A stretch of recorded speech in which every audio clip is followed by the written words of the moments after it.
All right. Welcome back to the Misfit Nation. If you have not had a chance to check out our first book, The 13-Step Guide to Success, it is available on Amazon in Kindle and paperback varieties. If you're going through a tough time or hard times, you don't have to go alone. Reach out to a friend and chat it out. If you're too embarrassed to talk to a friend or feel like you'll be a burden to them, call the crisis hotline at 1-800-273-8255. And if you're a veteran, press option 1. Please do not make a permanent solution to a temporary problem. If you're a new listener, we appreciate you joining us. Be sure to subscribe to the show on your favorite podcast apps. Also download the Military Broadcast Radio app to follow our family of shows. And also subscribe to our YouTube channel, _Misfit Nation. This will keep you up to date with the latest episodes of the Misfit Nation and also allow you to hear the amazing stories of our guests. Speaking of which, our next guest has been speaking and performing on the live stage since the age of 6. That's over 53 years ago. From Ottawa, Canada, he's an award-winning global speaker, and for over 30 years has been training and mentoring professional speakers, coaches, and nonfiction authors around the world to bring their message and expertise to the live or virtual platform in a unique and transformational way. So without further ado, let's welcome to the Misfit Nation, Steve Lowell. Welcome, Steve. How are you?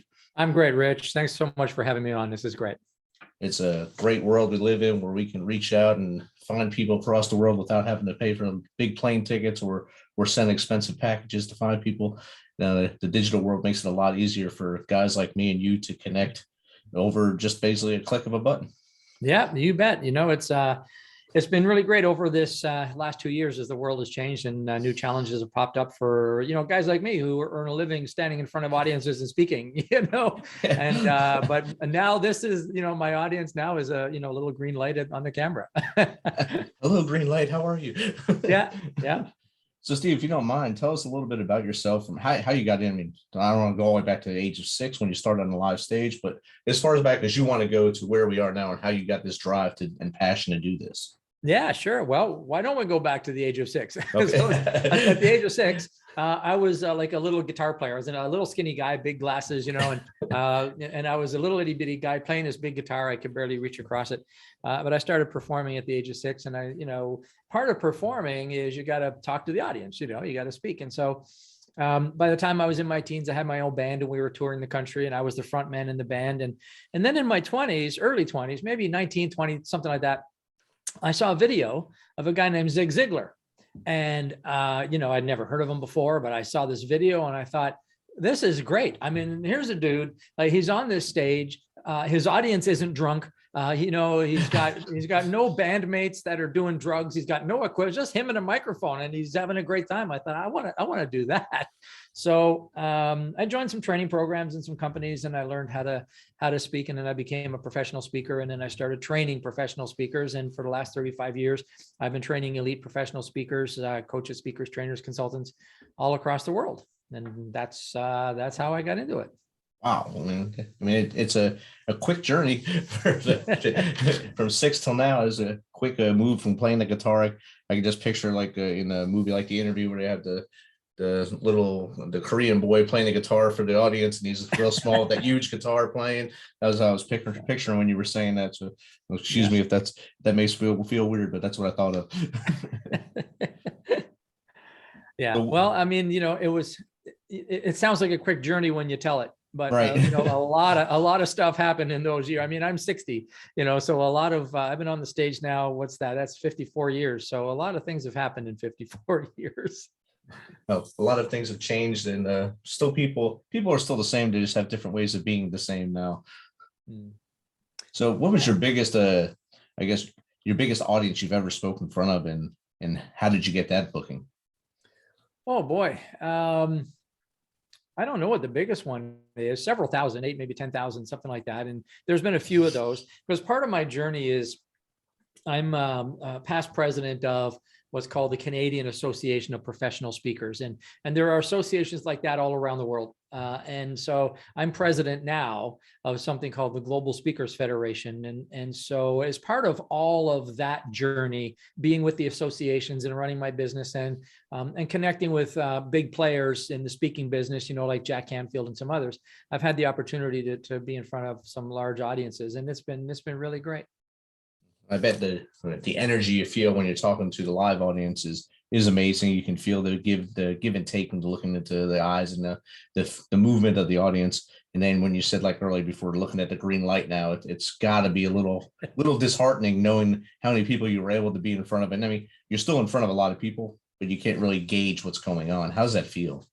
Well, it certainly took some getting used to. I mean, I've been doing, virtual training for a long time, but usually my virtual training is me and one other person, maybe, 2 or 3 other people. But, now I'm speaking sometimes to hundreds and even thousands of people behind that little green light.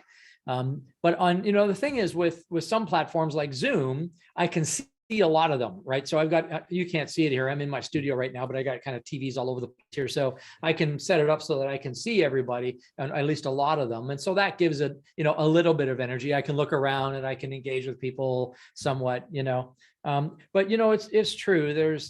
There's nothing like the energy of a live audience. And we're starting to get back into that now. So we've done some live gigs over the past few weeks. We have some more coming up. But I got to tell you, though, Rich, I kind of like, getting out of my chair up in my living room, throwing on a jacket, coming to my studio, doing this. And then turning around and going back and cracking open a beer. You don't even know if I'm clothed from the waist down. You have no idea what I'm wearing down here, So same.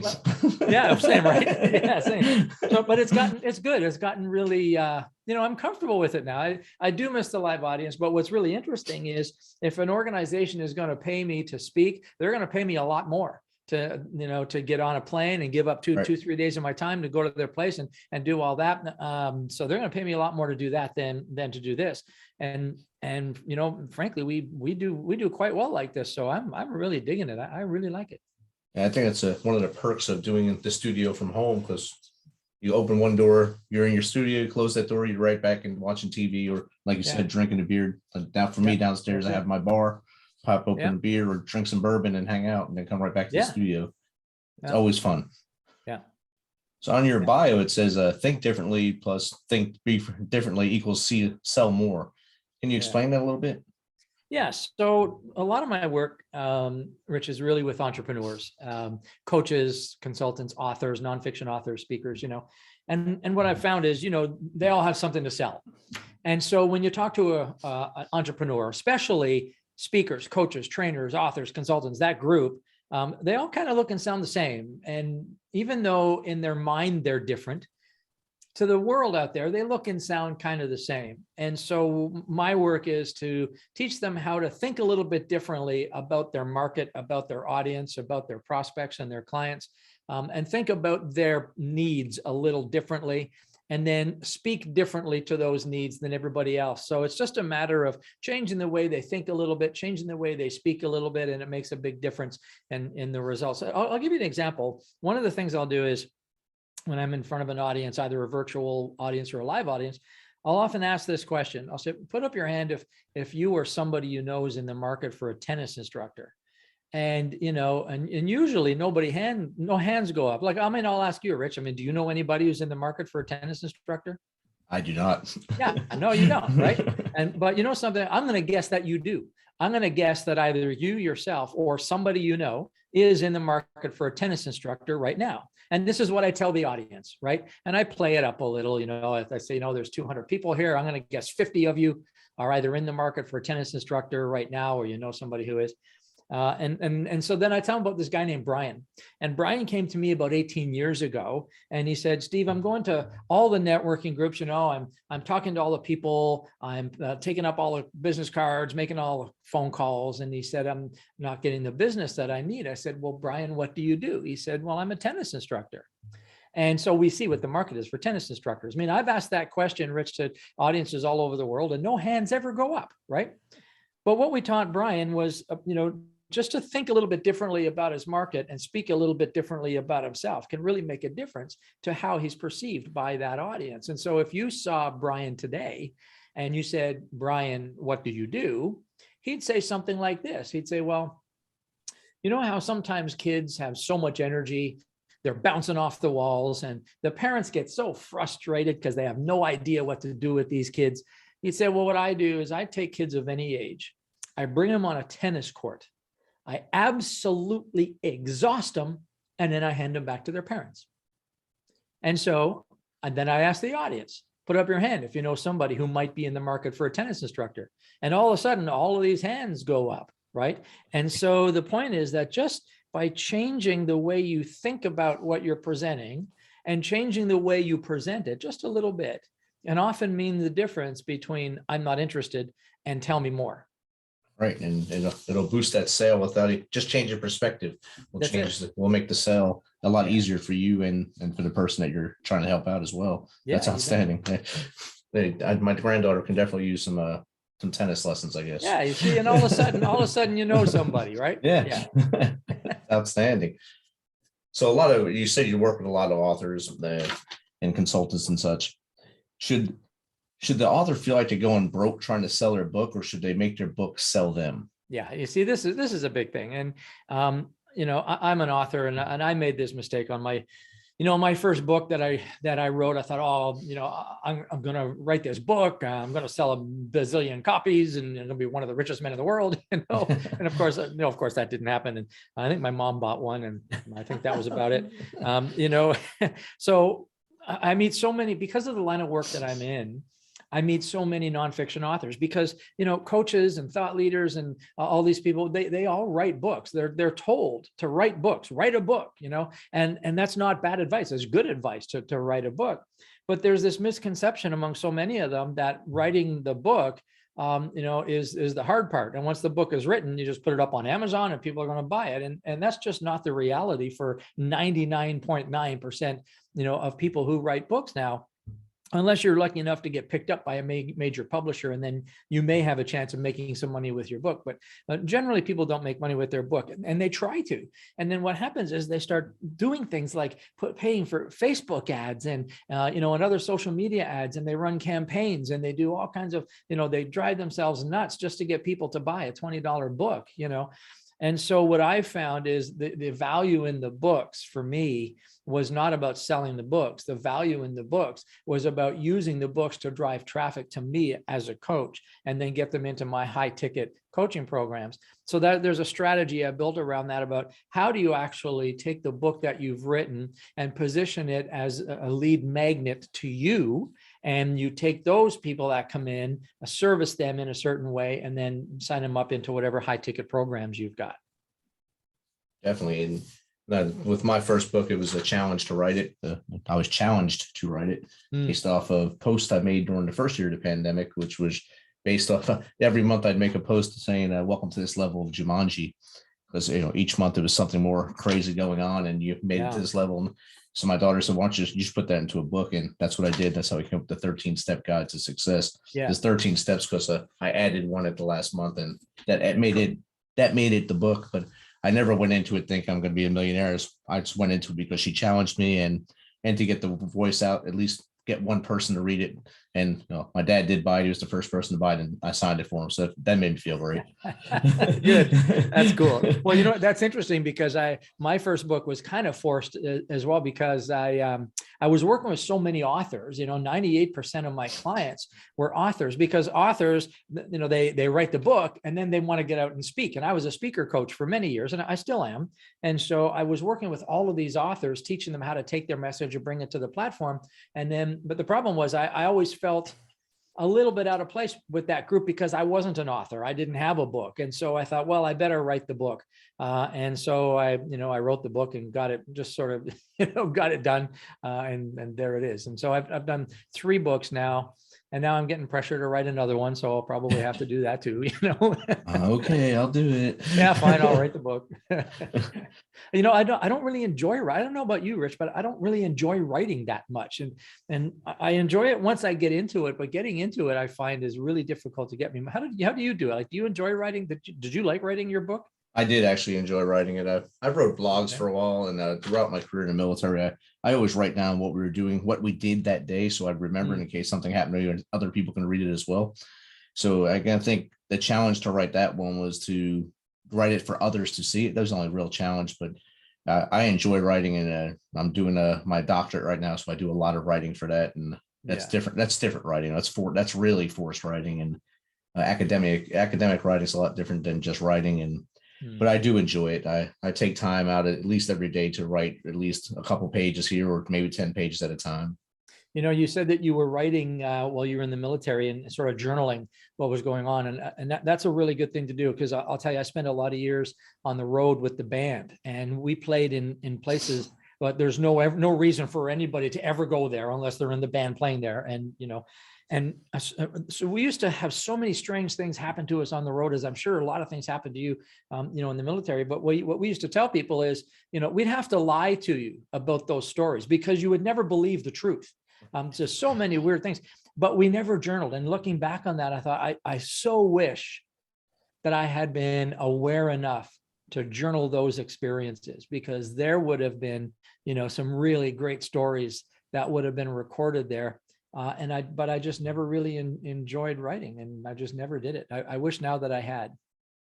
Yeah, I think growing up in Catholic school, they made you write all the time and do that stuff. And I guess it stuck with me. Sister Adrienne, she challenged me to write neater, she'd give me a red pen if I wrote neater. And I never got that red pen. So she said I'd become a doctor. That never happened either. I went in the military. So, but I kept writing. My first tour to Ramadi, Iraq, I think I wrote, it was probably 300 something pages. I wrote 370 pages I wrote that year just for that tour. And I have volumes in the house. I still have to decipher what I wrote because my handwriting is atrocious, but I can probably get through most of it and type it out now. Yeah, there's a great personal manifesto for you. I mean, what a legacy that could be for you. Right. And for those I served with who maybe didn't take any notes and just flew by the seat of their pants over there. So and that's a great thing. So what's the biggest factor for you to motivated to get other speakers to get out there and become speakers or be better speakers? Yeah, like you have a story. I mean, you went and you served your country, put yourself in harm's way, and a lot of things happened over there, I'm sure. And you've got stories to tell. And a lot of people have stories to tell. Most people do. And what always bothered me was that so many people that I've met had very powerful stories. I mean, stories with lessons in them that could transform lives, but they didn't really have the skills or the talent to be able to present these stories to people on a platform, on a stage, or now on a screen. And there's so many courses out there that you can take on how to tell the stories, and they're all bad. I've never seen a really good storytelling course, and I've seen hundreds of them, and they're just not good. And so I watch people tell stories, and I think it's such a profound, powerful story. There's so much more that this person could do with this story, but they just don't know how. They've never been taught how. And so that was a big part of the driver for me into becoming a speaker coach. And it was just all innate stuff that I just learned on my own. And I got all kinds of neuroscience to back up everything I teach and all that kind of stuff. But the big driver for me is, if you have a story, this is just my personal opinion, if you have a story, if you've lived through something, if you've experienced something, if you've crashed through some barriers, or if you have been through some challenges, climbed some mountains, I think you have more than just an opportunity to share your story. I kind of feel like you have an obligation to share your story, because, we go through these things in our lives, and some of them are really horrible. Some of them are great. Some of them are really, really terrible, but we accumulate knowledge through these stories. We accumulate wisdom through these stories, and wisdom, in my mind, wisdom should never be contained. Wisdom is to be shared. Wisdom is to be extended to the benefit of others. That's why we earn it. Otherwise, why were we there? I mean, what was the point of it all if we're not going to take what we've accumulated and use it to help other people and to teach other people and to share with other people? So that was a big driver for me. If you've got a story, I think you have an obligation to tell it. And I was always the guy who could help you tell it well. Definitely. And I think storytelling is an art, and being able to figure out the reason why, the why behind the story, and how to propel it out to others is an awesome thing to do. And like you said, wisdom kept inside is wisdom lost. If I don't tell my story to my daughter, or her to her next line, it's just a lost story. It just stays with me, goes into wherever I go when I pass away, and no one will ever know what happened. So you have to keep sharing everything we both do in our lives. Yeah, absolutely. So you talked earlier that you work with a lot of entrepreneurs as well to get their stories out and maybe help them boost their sales within their entrepreneurial ventures. a lot of our audience is veteran entrepreneurs, or I would call them veteranpreneurs. Mhm. What advice would you give them as they transition from wearing the boots and go into the brick and mortar or online storing or whatever kind of entrepreneurial venture they're going into? Yeah, that's an interesting question. I'm going to provide an answer. The honest truth is I don't really feel qualified to answer because I'm not a veteran. And veterans are in a different class in my mind, right? I mean, I'm from Canada, and we hold our veterans in very high esteem, just like they do in the US and a lot of other countries.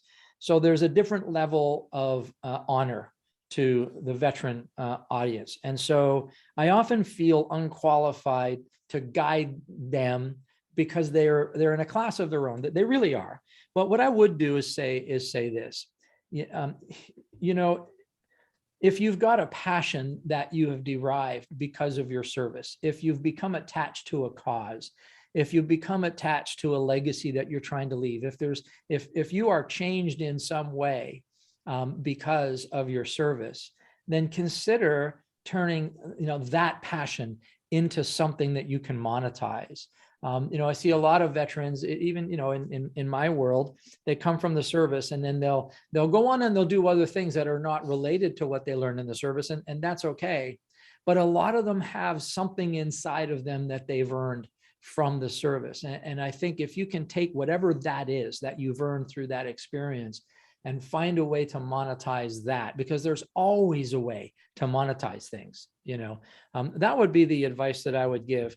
But I give it with hesitation because I don't really feel qualified to serve that elite group. And I don't know why. Maybe it's just a mental block of mine, So yeah, that's my answer. Well, that's great praise for our community, and my brothers and sisters would love hearing that. And I think any advice you give them, they'll take, because a lot of that family is pretty humble, and they take all advice, and they try to write down everything they can, and then use all of it to build their toolbox and then drive forward and be better, bigger and better than they were yesterday. Yeah. And my family is not a military family. My family is a police family. And so my entire family were police officers. And I'm the only adult male in my entire extended family never to have been a police officer. And one of the reasons why I didn't become a police officer is my father was in charge of what in this country we call morality squad, which is, I guess, kind of like Vice in the US. But he was a very high ranking, very decorated police officer. But over the years, and I honored his work, and I wanted to be a police officer for, my whole childhood. But as he became closer to the end of his career, I noticed that he became very jaded and very kind of angry. And I remember thinking, I don't want to be angry like that when I reach my 40s and 50s. And all my uncles and cousins were all on the police force, and I saw them go through a lot of different things that I just didn't want to go through. And so I kind of broke the mold, and I went into the speaking business and took a different path. But I was exposed to all of this this police work over my entire life, and so it's kind of the same for me when I talk about police officers and I talk about the military. They're different, the different categories, but the same level of honor for me. Definitely. Our first responders here are police officers. I've seen them go through the mental ups and downs of everything, because the things they have to see, sometimes they're the person that gets has the undue honor of having to tell someone their son or daughter has died in a car wreck, or they've seen that young kid that had something horrible happen to them, and that stays with them forever. And that's why they kind of, like your dad, became kind of jaded towards the end of his, especially the work he was doing on the morality force, like you said, is like our Vice. So that sees the worst of the worst. Well, that's it. Yeah, exactly right. Worst of the worst. And there was one police officer I trained who, he was a colleague of my father's, and he was on the police force. And as a young police officer, there was a story where this cop had shot a bad guy. It was a bank robber. He shot the bad guy because the bad guy reached into his pocket and was pulling his hand out. So boom, he shot him as he was trained. Turned out the bad guy was pulling out the money. And so he was unarmed at the time. And so this police officer went through serious post-traumatic stress disorder for years and years and years and years. But then he recovered, and he wrote a book about the entire message. Now he's built a second career as a retired police officer. He works with police departments all around the nation and other first responder organizations to build peer support programs for post-traumatic stress. And so he wrote a book, and he needed to learn how to bring his message to the stage. So like, that's one example where, you know, somebody came to me and said, I really need to get this message out perfectly, you know, properly. So I helped him and trained him with his speaking. So every now and then I'll get somebody that comes through like that, who has that kind of a message. And that's why, Rich, that's why I think it's just so important that when people have a message that they've earned in a line of duty, whatever duty that is, they need to tell these stories, because there are people out there who need to hear these stories. Right. There's always someone hungry to hear a story and learn from the trials and tribulations of your journey as you went forward. Yeah. And I'm sure everyone in the police world, or fire departments, EMS, and of course military, we have seen a lot of things that no one ever wants to see. But those stories do need to be told, and how they dealt with it, or how they made it over that bridge at the end of it. And now they're doing better things and living a productive life on the other side. 100%. Yeah. Last question. What's the single most important secret for someone to become a rock star speaker? The single most important secret? Yeah. So I think it's this. The single most important secret is to let your guard down, let your barriers down. I mean, you need to learn skills for sure. There is theater involved, and there's artistry, and all of those things. But I think the most important thing is you need to learn to let people see who you actually really are. Not necessarily all the time, but when you're speaking, amongst all the theater and the performance and all of the, you know, all of those things, you need to be able to draw the curtain back and let people see who you actually really are. And that's so important, I think, because whether you're speaking on a big platform to thousands of people, or even on a Zoom call like this with just a few people, they want to know who they're dealing with. And they want to know who's on the other end of this camera, who's on the other end of, the person on the stage, who's actually in there. And it's remarkably difficult for a lot of people to let that happen. And a lot of people are taught not to let that happen. They spend their whole lives, being taught, don't show weakness, don't show your vulnerable side, don't show who you really are. You need to be in character all the time, And I just think that the most powerful speakers that I know, the ones that people really love, they pull the curtain back every now and then, and they show what's really there, whatever it is, I think that's the most important thing. I was saying, let your barriers down and go forward. That's an awesome bit of advice right there. Steve, how does someone get in contact with you to either have you on their show or to even book you to speak at an event for them? Yeah, best way is really simple. It's my website, man, stevelowell.com. Everything is there. Awesome. One-stop shop. That's amazing. A lot of people make you go 8 different ways. That's awesome. One stop. No, one stop. I mean, I'm all over the social media and everything too. There's LinkedIn and Facebook. I mean, I'm all out there, but it's all on my website. Go to my website. All the links are there. It's really easy. Outstanding. Steve, thanks again for taking some of your time out of your day to day to spend with us here and the Misfit Nation. Oh, listen, it's been my pleasure. And, I know we're from different countries, but thank you and your colleagues for your service, because, it affects all of us. Yeah. No problem. Thank you.